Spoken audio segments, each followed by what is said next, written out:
ওয়ালাইকুম, সৈকত সিনারিতে স্বাগতম। Line wash হয়ে গেছে, ট্যাঙ্কিও ওয়াশ হয়ে গেছে। ট্যাঙ্কির ভিতরটা একটু দেখাই।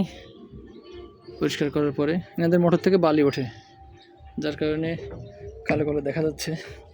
দেখাই পুরো ট্যাঙ্কিটা, কোনো জায়গায় আর ময়লা নেই, সাদা হয়ে গেছে পুরো। লাইনগুলো সব খুলে লাগানো হয়েছে। দেখেন একদম কালো ছিল সেই পাইপগুলো এখন পুরো সাদা হয়ে গেছে বা সবুজ হয়ে গেছে। অ্যাশ কালারগুলো পুরো সাদা।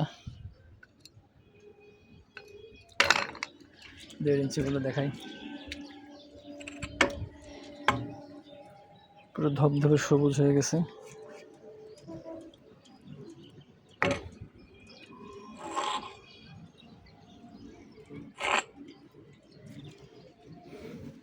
দেখেন পুরো চকচক করতেছে।